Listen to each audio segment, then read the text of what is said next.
Welcome to here tonight. This is not the first time that we have done a student/youth iftar dinner with the Australian Intercultural Society, but the last time we did it was about 12 years ago. And I remember one of the students who was here is actually now an ordained priest as well, so he's gone all the way through seminary in the meantime. So it was a long time ago. I also know that that same fellow ended up getting a trip to Turkey out of tonight. You guys are. I've got no special deals tonight. No special deals tonight, no. So this is a night where we can encounter, explore, and meet one another.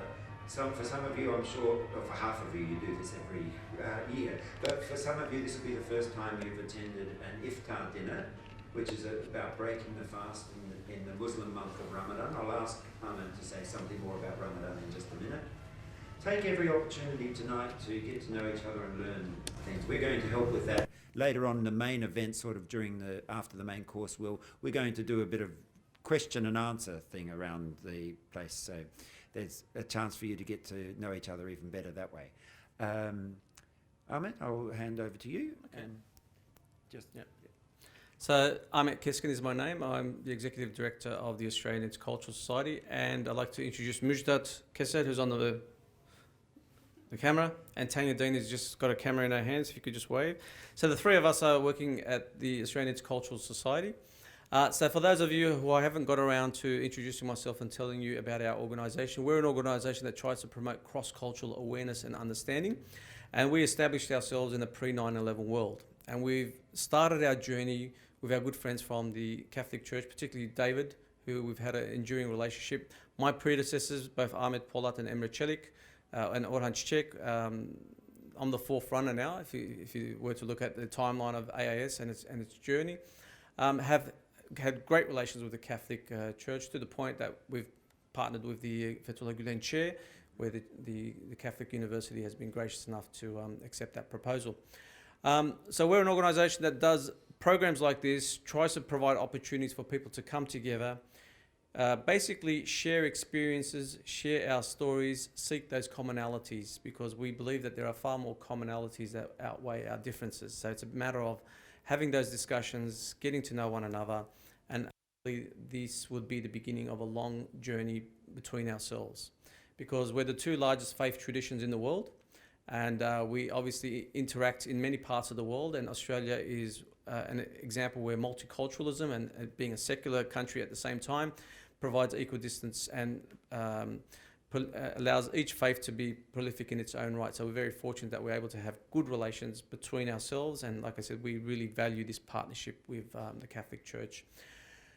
So Ramadan is the 9th month on the Islamic calendar. It's a period when Muslims have been practicing the fast since the Quran was revealed.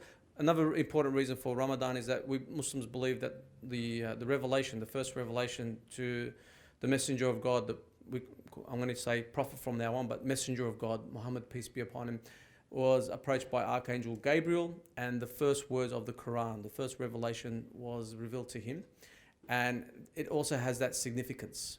So that's another reason why Ramadan is a very important time for the Muslim community.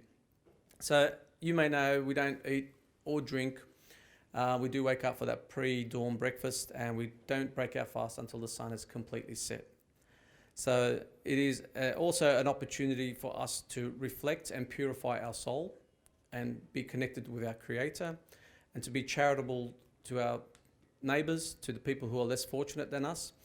And it's also an opportune time to improve and increase your spirituality. So it really is, like I said, the opportunity to draw a stronger connection with your Creator and with your community. And that's the thing about Ramadan. It has a spiritual aspect, it has a physical aspect with the fast, but it also has a social aspect. And these Ramadan iftar dinners are a great way of being able to invite people to partake in the experience, share the meal together, because the patriarch Abraham, it is reported in the Islamic tradition that he wouldn't eat unless he had company. And that's a great tradition that we try to keep alive across both traditions, obviously.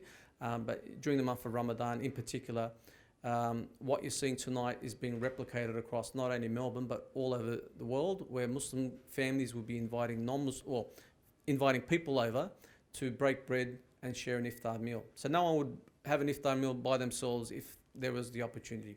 So by doing so, to break our fast, we have to wait for sunset, which is around about now. That's why I'm sort of extending it by an extra minute or so. We make the call to prayer, which I'll call somebody out to make the call to prayer. And as David said, we break our fast with dates, because that is what was found in abundance in the Arabian Peninsula during our Prophet's time. And we've kept on that tradition, but water or anything is enough to break your fast. And then we'll be excused to perform our prayers, our evening prayers, and then we'll come back and continue on with the program.